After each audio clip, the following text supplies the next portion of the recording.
Hello and welcome to Daily Politics on Trust TV. On this program, we discuss issues around politics, policy, and governance. I'm Hamza Idris. As political parties in the country settled for the task of providing healthy and effective opposition after losing their respective bids to form government, especially at the center during the last general elections in the country, there are growing concerns over the inability of the political parties to forge a common ground that will help them put the APC-led government on its toes to provide effective governance to Nigerians.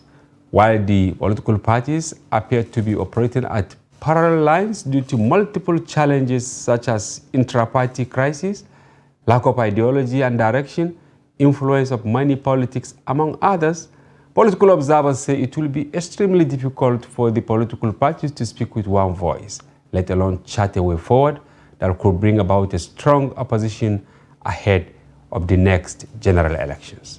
Again, there is the leadership crisis rocking the umbrella body of the political parties, Inter-Party Advisory Council, IPAC, after its December 18 election, whose outcome that produced a new executive led by the national chairman of Allied People's Movement, Yusuf Dantele, is being challenged. Engineer Bagisani, who came second in the election, had earlier accepted the outcome and congratulated the winner, Yusuf Dantele, who emerged after polling 10 votes ahead of 8 votes he polled, but is now challenging the conduct of the exercise, which he said was marred by irregularities. The Action Democratic Party national chairman has also secured a court order which halts the inauguration of the new ESCO and asks parties in the suit to maintain status quo ante.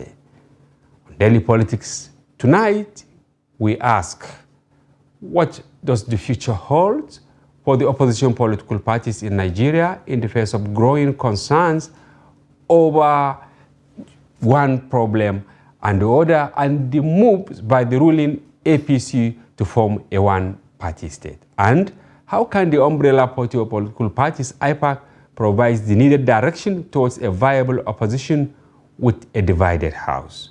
And we have in the studio the national chairman of Action Democratic Party, ADP, Engineer Bagisani, who is also, by virtue of the Federal High Court order, the chairman of IPAC.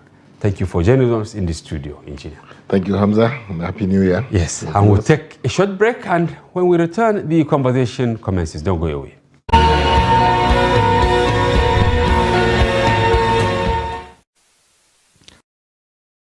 We also have our tidbits tonight, starting with the problem in Plateau State, where the northern governors, visited the state following attacks in Bariki Ladi and Mangu local government areas.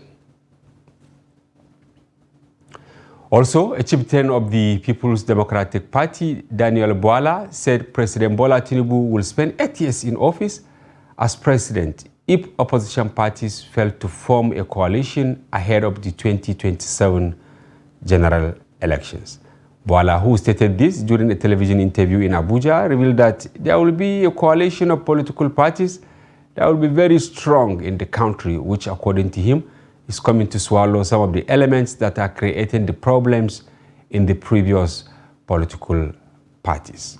Bwala has also accused President Tinubu of instigating crises in opposition political parties, alluding to the political crisis rocking the Labour Party and the new Nigeria People's Party. Yes, Engineer, you have heard and seen clips from our tidbits. Maybe we'll start with Plateau on a somber note. The killings there. Why are we finding it difficult to contain some of these crises, especially in North Central? Well, Hamza, security is supposed to be everyone's concern. It's not only the uniformed men that are supposed to take care of the security of country. Every country is like that. Citizens are always at alert. Whenever they see something that doesn't look normal, they alert the security outfit. That's why people talk about security architecture. I think the security architecture begins with the ability to assemble information, quality information, process it, and then intervene, where something is about to happen, not when after it has happened. So in this country, I don't know how much we really can say about the quality of information. I'm talking about the intelligence that gets to the people that are supposed to process it and then take action. Because, information is power. If you don't have information, there's nothing you can do. Nothing. So the case of Plateau, I think, is not far from what I've just said. Because if the uniformed men had the information before the thing happened, perhaps they would have been able to stop the wanton killings that we are seeing on the plateau. But they are yet to dispute, if anything, they confirm distress calls. They said about over 30 distress calls from various communities ahead of the attacks. Yeah, well, then, if there were distress calls, the issue is what did the security agencies, what did they do? Perhaps if you ask them, in most cases they may tell you that such calls sometimes are just phantom. They are not something that really, they don't really take them serious. Exactly. But again, as professionals, they are not supposed to. You're supposed to take every information very important and ensure that you are always ready for any eventualities at all, so that you can be able to protect lives and property, of the citizens. Some sound bites from the Sultan of Sokoto, because when he was in Bauchi last week, just a day or two after the Plateau incident, and he was categorical. He said the federal government must wake up because criminals are way ahead of state actors. Yeah, but this is not the first time it's happening. It's been happening, even during the last administration. We always said that the government must step up to the plate. They must do something. They must change the architecture of the security. They must, do also, and then I don't know how much it has helped really in solving these seemingly intractable security challenge that we have in this country. So what it means is that you must, go back to the basics. What are the basics? You talk about the economic situation that people are facing. You talk about how inclusive is our governance, rather. You also talk about the restiveness, that exists, amongst the contending forces, you have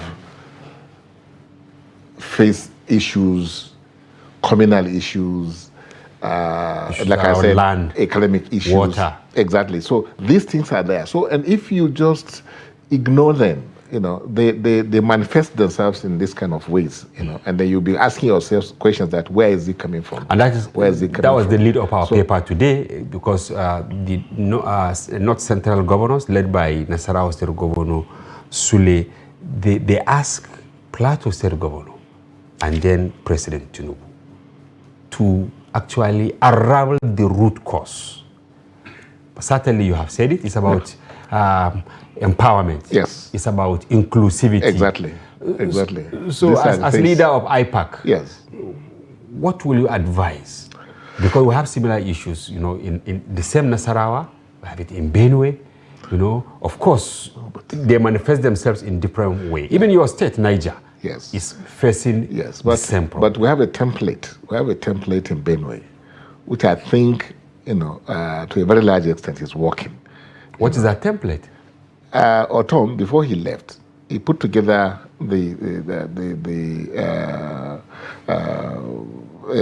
military kind of outfit, where he employed a lot of youth. The livestock guard and all that. And what have you. But if anything, many people are saying his departure was what brought back peace, because he used that outfit to actually directly attack herders, instead of finding solution to the problem. Well, then perhaps, is this the same thing that is now creating the problem? Somebody's attacking the herders now, you're saying? This I is think people action, are suggesting, No, action must be taken. Reprisal and all that. Yes, and then one of the actions that you must take is to be prepared, isn't it? because when you are prepared, even the enemy, will now find it difficult to just attack you, anyhow. So because he knows that you are prepared, that's why some countries that legalize, ownership of guns and things like that, because they know that the attacker also knows that you are also, as armed. Will you advocate Nigerians to also have arms? No. I'm not using that as a way of advocating for licensing. Ownership of arms in this country. Okay. What I'm saying is that the state actors, the governors, owe it a duty to ensure that there is the state of readiness, to meet any challenge, such challenges, And look at Amotekun. You may say they have their own shortcomings in a way, isn't it? But to a very large extent, it checks the excesses of like what you are having in Plateau today. If you had some kind of arrangement, of people that are also armed, it will reduce. Look at what happened even in Borno, in Borno, when Boko Haram was there. The JTF, to an extent, they also reduced the intensity. The potency. Exactly. By which, Boko Haram was attacking the people of Borno State. So what I'm saying is that there's a need for them now to, as a region, it's not out of place. Okay. If no central governors can come together and put something in place. Akin to Amotekun in the south. Yes, but because apparently or it is Ibibo in southeast. They also have something. Exactly. Apparently the federal government is overwhelmed, by the insecurity challenges that we have, and they don't seem to be able to mobilize enough men and resources, boots on the ground, to challenge and, if not, chase out, some of these miscreants that you have. Engineer, even though this is just a tidbit, but you can see that many pundits are faulting state governors for setting up these autonomous security outfits because they don't do them with nationalistic intention. For instance, in Plateau, they have what they call Operation Rainbow, if I am correct. And they said they only put together youths from a certain ethnic group and religion to form that. And they are now using it as non-state actors of sort against people of other religion, other tribes, and all that. Will you now maybe advise that governors, while doing that, they should do it with patriotic zeal so that they can have people from across the divide? If it's a regional thing, it will perhaps check this lopsidedness that you're talking about, in a particular state. Because if you have, an outfit like that is regionally based, they will not be influenced by this ethnic chauvinism. Yes, exactly, that you see now in Plateau State. So I think it's all about government really stepping up to the plate, and the subnationals too, to now come to terms with the reality of they facing the issue of security in their domains. All right. It's a reality that you cannot just leave everything to the center, because the center has more than enough to chew, and the center may not even understand some of the peculiarities of your region, in a way to really solve such problems for you, because the center, often than not, it's operating under a certain control, mechanism, which may not be easily amenable or to your influence, as a region or as a state. So it's the reality that we have, and we dropped the ball when this thing started. If we had met it, with the force that it required and seriousness that it required, perhaps maybe we may not have a bad situation like the one we have today. All right, thank you very much for your take on this. And Daniel Boala said you people are not working, the opposition parties, and they will soon come up with another opposition platform that will flush some of you out and then checkmate what Tinubu and others are doing. Do you agree with him? You are not doing enough. No. It's like the game of football. When you are sitting. That is opposition. No. Game of football. Okay. Soccer, where you are watching, and then you are a spectator. The players, whatever they are doing, you are not satisfied. You think, kick this way, kick that way. Why didn't he do this? Why didn't he do that? That's what you see. So I don't want to join issues with armchair politicians. Is Daniel Bwala an armchair politician? Yes, he's not a politician. Why do you think he's Which political party is he running? Is he a chairman of even a local government or a ward? He was spokesperson to. No, that's what I'm saying. Those are armchair politicians. They can say so many things because they don't know the rudiment. They don't know the reality. He who wears the shoes knows who has pinches, but not somebody who is sitting somewhere, would go and read books and then come up with stories and then, make his own pronouncements to fit the scenario that he meets that time. But when you talk to practitioners, people who are in charge of the machinery of politics, like we're talking about, like political party leaders, people who are managing political parties, you will hear different, views because the politics. Well, again, I'm not saying that he doesn't have the right to express his views. Yes, he has the right to express his views, isn't it? He can talk to his constituency or the listeners. If he has any. If he has any, that's the point I'm making. For instance, when you get somebody who has maybe stood for an office and run for an office before, when you interview them, I don't know which office Bwala has ever run for as a politician. He has been spokesperson for various politicians. He was actually with Tinubu before he. No, contesting, I'm saying. Oh, contesting. Or managing a political outfit. We will bring him here and ask him. But do you think that he is maybe terribly bruised? That is why he claimed that Tinubu is driving the country towards a one-party state. No, you need the likes of Bwala in the system. They serve their own purpose. But when you are talking about real politics, the real issues, what kind of purpose do they serve? Like the one we are talking about now. Comic relief. Well, I mean, are you claiming that what you say comic relief? No, I didn't say it's comic relief. Okay. But all I'm saying is that politics is about people coming to express themselves, and then. But I'm talking about when you talk about real challenges, real solutions. Come from the managers, the practitioners, people who are really facing the reality of the situation. Like ourselves, like you talk about political parties, you talk about what is happening in IPAC. It's a family issue, believe you me, what's happening in IPAC. Because the issue is that at IPAC, our role is to play stabilizing, a force. That is the number one. That's, yes, to stabilize the polity. But how do you stabilize the polity since yours is an amalgam of opposition parties who contested in an election, did not get it? Not opposition parties.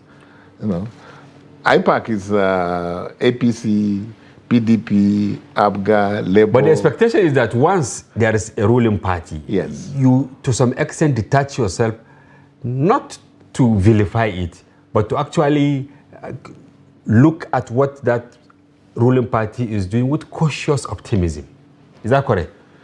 No. You see, what we do as IPAC is to ensure that any government that was formed as a result of the election, it's our duty to ensure that that government delivers. Because if it doesn't deliver, that will be a minus for democracy. So IPAC will not run down any government in power. If there's anything that we want to say to them, we say it, when we meet. But at all points in time, we encourage the government to ensure dividends of democracy is real. That the nationals, the citizens, feel the impact of democracy. And the only way they can feel the impact of democracy, in fact, what the essence of democracy is to form governments, isn't it? So when governments are formed, we have to make sure that that government performs. And people see the reason why they must, stick with democracy and always support democracy. But again, we don't do it at the expense of the opposition. We allow the opposition also to express themselves, because that's the beauty of that's why you have what you call multi-party system, so that the opposition must be allowed to express their own views, their divergent views, constructive views. We come in when we see things going, outside the boundaries, to stabilize, to say that no. Have you been doing that since May 29? Oh, you've been doing that. How can you rate the administration of Tinubu so far? 6 months. No, like I've always said, as stabilizing factor? Like I've always said, yes. From the beginning, we served as stabilizing factor. In fact, we were the saving grace, IPAC. When the collection was going on at the International Conference Center, we stepped in. And that was the time when Senator Dino Melai walked out? Yeah, they wanted to scatter the whole thing. They wanted the whole thing to be truncated, and we said no, the process must continue to be concluded. You were also a candidate at that time. Yes, but that wasn't that is not that's immaterial as far as democracy itself is concerned. It's not about somebody, it's about democracy. We're not even doing it for APC, believe you me. It wasn't for Tinubu or anybody. We were doing it for democracy, because if we didn't protect democracy, we didn't work for democracy to succeed that day, where will you be today? Interim government or another military government, or something that you don't know anything about. So that's why we had to come out and say, no, this process must be concluded.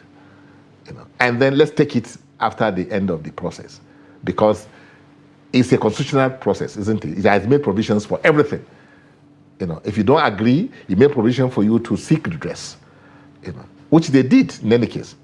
If we didn't step in that day, where will you go? Which court will you go to seek redress, to say that I don't agree or something like that?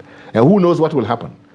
So you are proud of the role IPAC played? No, we are proud of the role played. During the election, during the collection, and then the announcement. Yes, and you also too. supported political parties to go to court. But they are still crying. Atiku is crying, Peter Obi is crying, that they didn't get justice. No, they're not crying for hopelessness. That the situation is not hopeless. When you talk to Atiku, you talk to Peter Obi, or you see what they are doing, it is that they have hope that by 2027 they can still come out and then get perhaps win the elections. Many Nigerians, so there's hope. Nigerians are crying that the struggle they put to ensure that there is government in place did not pay off, going by the level of poverty in the land, going by the prop legacy in state quarters. We hosted some guests yesterday.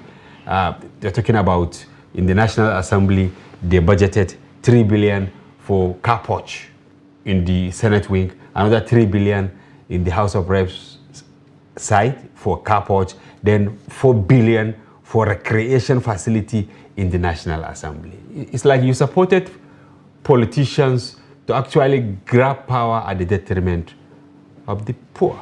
No. Perhaps when you look at which other cases can I use now for you to know that we have cause to thank God that we still have democracy in this country. I don't know, maybe it's Sudan. You want to look at Sudan, what is happening in Sudan?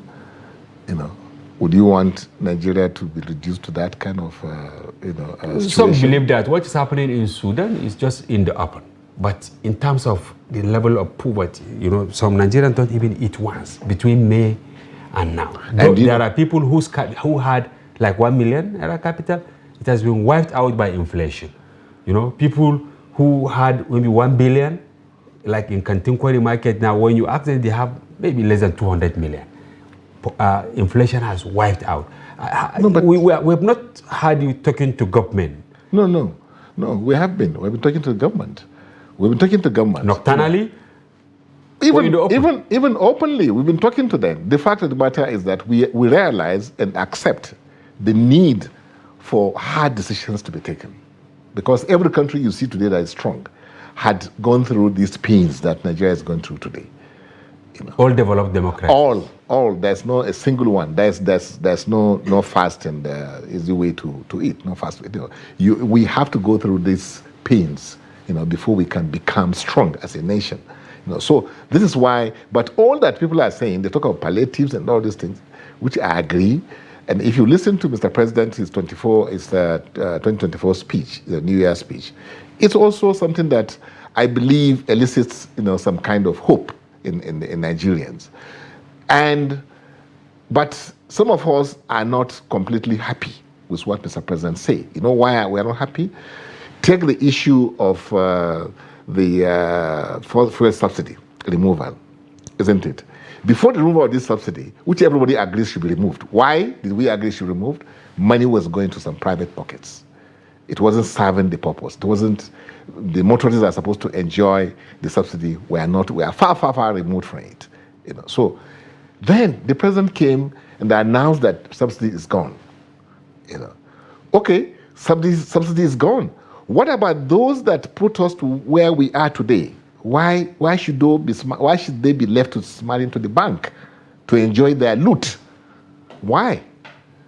So that's one thing that President Tinubu needs to do, to complete the cycle of this decision that Nigerians, which is a very bitter pill to swallow, for them to now have the consolation that, yes, of course, I'm in this situation, but those who are responsible for me, they too are not enjoying the loot. But engineer, many believe that the looting has not even stopped in the first instance. That's the point I'm making.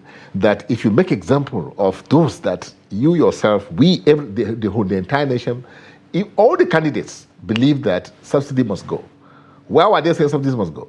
If this is that subsidy is bad, this is not the only country where subsidy is given. America gives subsidy one way or the other, in agriculture, in other things, in other sectors of the economy. You pick a sector of the economy that you believe you need to assist your citizens, so that they can be able to cope, and then you give subsidy. It's given everywhere, every country gives subsidy.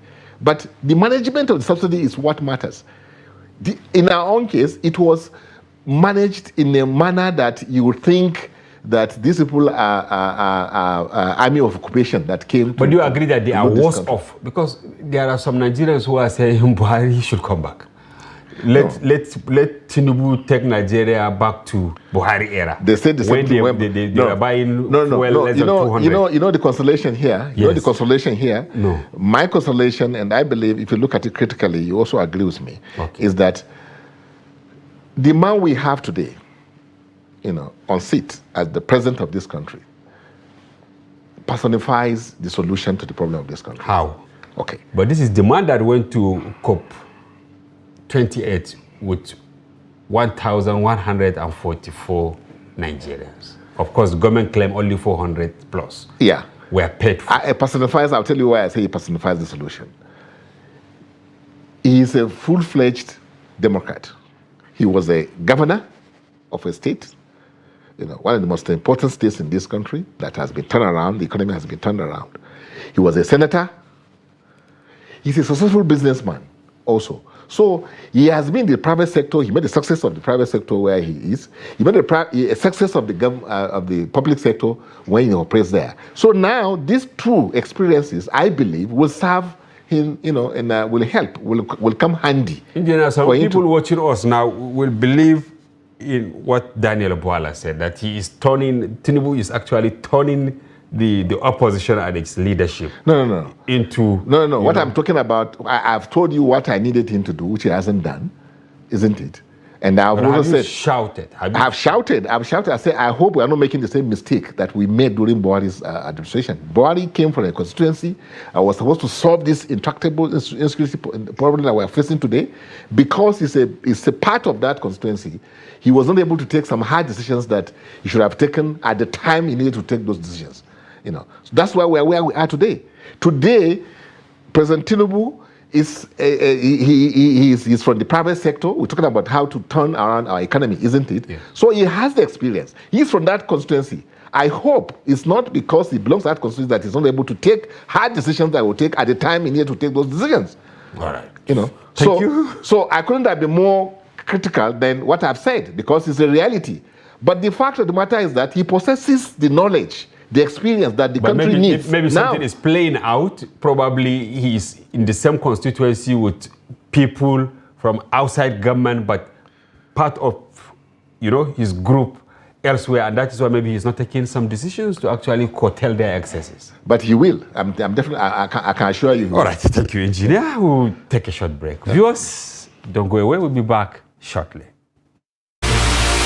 Should I keep quiet? And then we kept saying, can't we teach these people basic business, not hustling? Teach our people entrepreneurship, not hustling. Go to China, Guangzhou, different districts. They can turn fair. Am I saying what you don't know? So this about this. Yeah, but this time around we are talking about appointment of ministers, where there is an express provision in the constitution as regards that. Let's come to appointment. It is the status of FCT that the constitution has made is too complicated for people to understand. However, if you are to go backwards and do a kind of audit, you will be shocked to find that the resources so far expended on the SDGs far outstrips the achievements face to face. Most of the time when you are involved, it's difficult for you to draw back and have a holistic view, because what? Sentiment would always come to play, because all of us would definitely, I had, like I told you yesterday, I was 100% convinced that you cannot say you are qualified without bringing any document.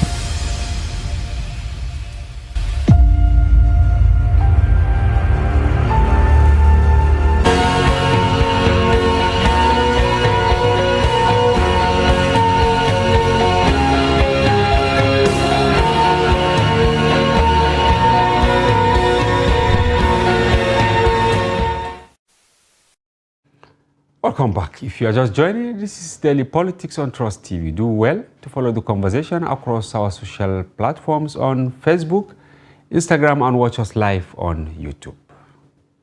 We still have in the studio Engineer Yaba Gisani, the presidential candidate of ADP, That's right. the chairman of IPAC, or contentious chairman of IPAC. And That's not a contentious. okay, fine. So let's go back to business. You are not contentious, Chairman. Can you take us into the specifics? Why, after congratulating Dantale as winner of, IPAC, you now swallow, is it your vomit? To now say he is not the chairman? Well, like I said, the matter is before the court. Yes, so I without prejudice, I can't say much about what transpired, really, why we are doing what we are doing, but we believe the court will come out with what is the best, in the circumstance. So it's not a case of somebody going back on his words. No. What you may not know is that, you see, in IPAC, all of us are in IPAC at the pleasure of the political parties we belong. They send us there. In fact, before you can contest any election in IPAC, you have to get a letter of approval. You are the chairman of your political party, ADP. Yes, so yes. you sign your letter of consent, or your secretary or deputy sign? Somebody will sign. Normally you are just one among the equals. You have your NWC that normally comes together to take some hard decisions, serious decisions like this.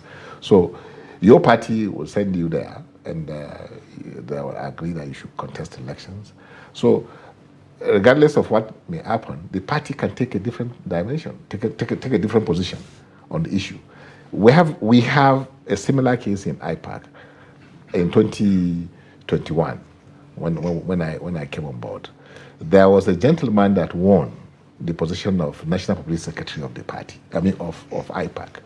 He won the election, and his party came and said no, we are not accepting this position. So we want to let it go.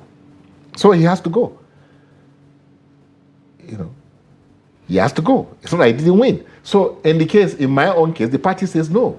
We have taken a second look at what happened. After reviewing the whole thing, we believe that IPAC should be a model, to all political parties, and should not allow things that are not in line with the laid down procedure when we have precedents of how these elections were conducted. They didn't follow due process. So that's why the party now says that, no, we are rejecting this because for good reasons. And the party is supreme. You must understand. So everybody in IPAC is there at the pleasure of his party. If the party withdraws you, no matter what you want to do, you can't exist. Is it only your party or other political parties also align with the position of your party? Yes, of course. There are some. Yeah. Can you name one or two? No, like I said, we are before the court, so I cannot. You just asked me, and I told you what normally happens in IPAC, not what happened in the elections of December 18. 2023. That's not what I'm discussing. I'm telling you what you don't know about IPAC. That people you see in IPAC, in the executive, they're there at the pleasure of their parties. But from a distance, it appears, from a distance, we saw the court papers. It's like ADP joined all other political parties. Is that a matter of convenience, or that is the procedure? If you have an issue, all the political parties that participated in the elections should be joined?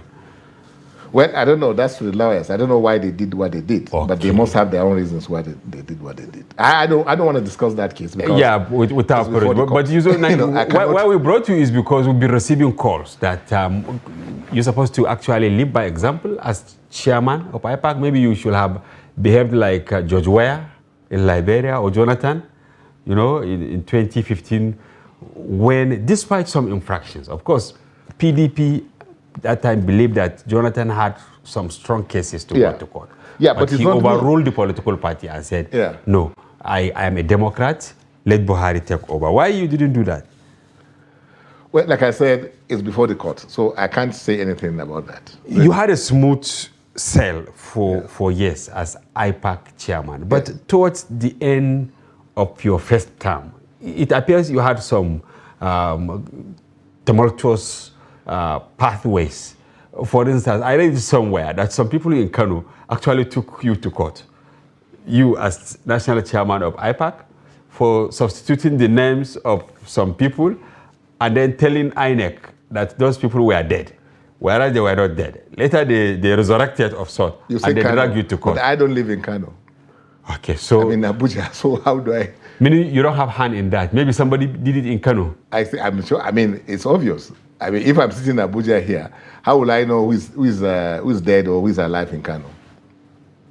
But were you able to solve that problem, engineer, before? It's not a problem at all, as far as I'm concerned, because I'm not aware of what they are saying.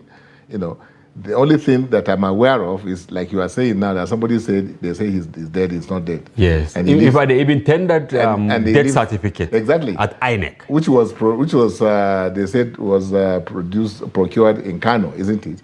I'm not in Kano. I don't know anybody who is dead or who is alive in Kano. So what I know is that I sit here in my office in Abuja, and my chairman in Kano will forward to me papers on who they want to be fielded, for an elections, and we pass it to INEC.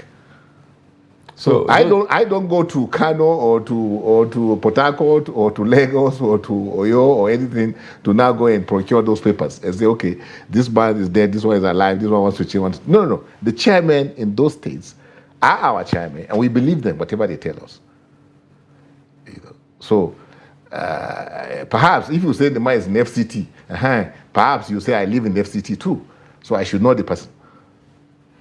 So now, are you thinking of taking an action? Because this is different from IPAC. We are done with IPAC since you strongly believe that there is no need to go deep into the crisis there. But I'm talking about the ADP. You are the national chairman. You served as the, its presidential candidate. Are you thinking of doing something, on those infractions? Because there are quite a number. I just cited Kano as one. To reprimand maybe party leaders at the state level not to put their hands in shame. When we discover that it's true that they were forged. I don't have machinery in my office to know what is forged or what is not forged. I mean, I'm not an expert in those documents. I didn't procure them. It has to be investigated. And the investigation shows that somebody somewhere in Kano went to do what is not right. Of course. he will be punished. Now, across all the opposition political parties, Yes. are you satisfied with their countenance in the midst of daunting challenges in the country? We have 18 political parties. Only one is the ruling party. Of course, quite a number. They have seats in the National Assembly, some at the state level. But that's not peculiar to Nigeria. It's all over? It's not peculiar to Nigeria. In every country, it's only one party that normally forms the government. So what we are saying, are you satisfied with their level of putting the ruling party to task? Or you think there are rooms for improvement? No. You see, we are not looking for an irresponsible opposition. Sorry to use the word, because we, all of us, we want this democracy to survive. We want it to be deepened. We want it to grow. We want Nigerians to believe in democracy. We can't be pulling down, just because they are the people in power, that they now become our enemies. Constructive criticism, yes, is allowed, because without that, even the party in government may not be able to tell, where they are going wrong or where they are doing the right thing. So, and this is why I said IPAC plays a role of a damper in the system, so that we moderate, to an extent. Moderate. Now, while moderating the opposition and also maybe moderating the activities of the ruling party, not gagging anybody. Yes, but do you pay attention to teething problems in some parties? Take Labour Party, for instance. You have the Lamidi Apapa faction, you have the other faction, they are dragging themselves in the mood. Look at NNPP. It is also sharply divided. In fact, if anything, the spiritual leader, as they call him, of the party, Konkoso, has been sacked by the founder and his team. Are you talking to them as IPAC? Yes, of course, we are talking to them. We are discussing with them. We are discussing the need for us to sort of tone down, this level of crises and things like that. Although, like if you ask, what is politics? Politics is management of crisis. That's what it is. At the detriment of maybe insurance service delivery? No. Management, when you manage something, there's nothing detrimental then. You manage something to improve so as to make sure that it doesn't go, out. Some people believe that the ruling party actually penetrated these two parties. I cited example. Quite a number of other political parties had their issues, but there are these claims that I cannot Labour Party has been penetrated by APC. No, I can't NPP has been penetrated. I can't speak for any political party or not the ruling party or an opposition party, how they penetrate this or penetrate that one. This is politics that we are in. And every party is angling, seeing how do I get the upper hand, in the scheme of things. Nobody can take that away from you. What we don't want is things that are not civil, kind of, to go beyond the normal. Let's do it within the confines of what democracy itself, preaches, which is healthy competition. That's what is, less marketplace of ideas. Let's come and compete. Let's showcase what we have. Let Nigerians decide, whether they like our ideology or our ways of doing things or what we're telling them better than the person in power now, or they like the person in power better than what we are saying.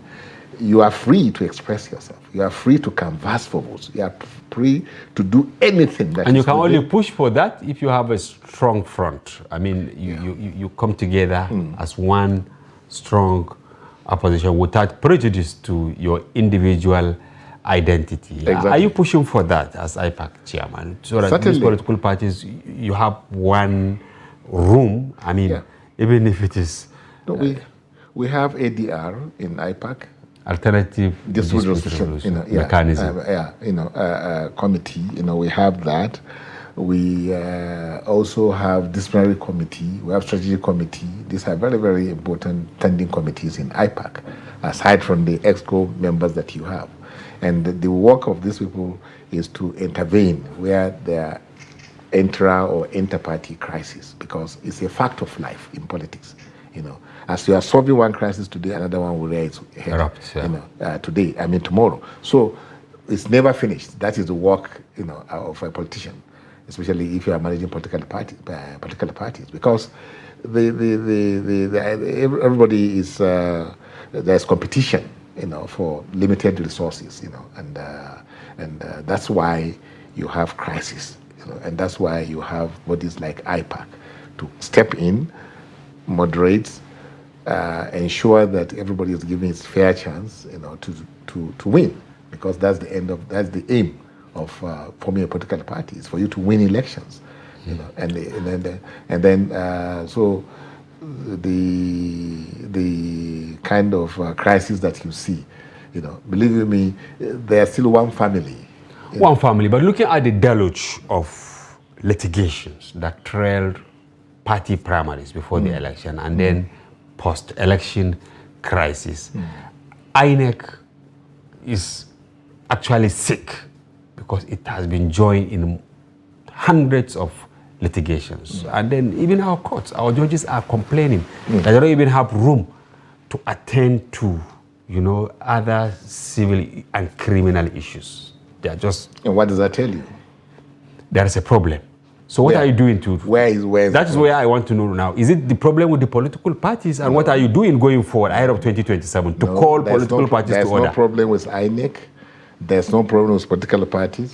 There's no problem with the electorates. Then where is the problem? With the actors? National Assembly. How do you mean, engineer? They gave us the law. We are practicing constitutional democracy. So the law is faulty? Yes. Which aspect? Are you talking about the Electoral Act, some of the provisions there, or even the Constitution of Nigeria? The Constitution, I think, is the ground norm, and that's, but the laws, especially the 2022 Electoral Act amendments, it's recipe for crisis. It provided the opportunity for all these litigations that were crisis. They created crisis. Some deliberately they put it there. Like one or two you just mentioned as we're rounding up the program, because like the issue of you transmitting the results, automatically to the portal or manually.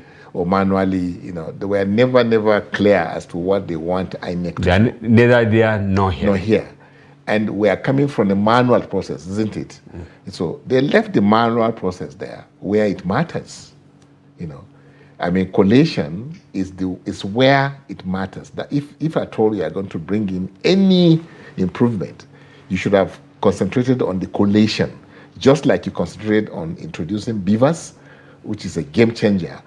Collation should have also been automated so that manual interference will be very, very minimal. They didn't do that deliberately. So are you now advising them to do it? Yes, and then make the laws to be very, very clear, Not ambiguous. Not ambiguous. Everybody observed that law was, even the international community, observed that the law is obscure. And that's why we are where we are today. That's why you have deluge of cases going to court. So you are now advocating another review of the 2022 certainly. Electoral Act. Yes. And on your part, political parties, what should you do? No, we already putting together our views, what we think should be done, and I'm sure other interest groups are also doing the same thing. Will you also advocate the issue of dispensing all litigations before swearing in of elected officials? It makes a lot of sense. It makes a lot of sense, especially in our climate. So the National Assembly should also consider this? Certainly, because, here we respect individuals than the law, isn't it? So that's why once somebody becomes a governor or a president, he's superhuman. Yes. Because of the laws, the way our laws are. Finally, when are we expecting the crisis in IPAC to be resolved in court? You see, that like I said, this is a matter that's before the court. It's not for me to tell you when. But will you continue to parade yourself as the chairman, IPAC chairman? It's not parading myself. I go to that office by virtue of the laws, that governs not only IPAC but the entire nation. isn't it? And you stand by that? A competent court of law has said that we should maintain the status quo, and I should go ahead managing the affairs of IPAC. So there's no question of parading. If any other person try to claim the chairmanship of that, you will say that person is parading himself. All right. Thank you very much, Engineer Yabagi Sani, National Chairman, ADP, its presidential candidate, and Chairman of IPAC. We thank you for coming to the program and for your informed perspective. Thank you very much. And viewers, that's a wrap on today's package. We hope you found the conversation engaging and informative. And be sure to join Daily Politics airing live every weekday on our special package on Friday, during which we open our telephone line for you to comment on national issues. Bye-bye for now. I'm Hamza Idris.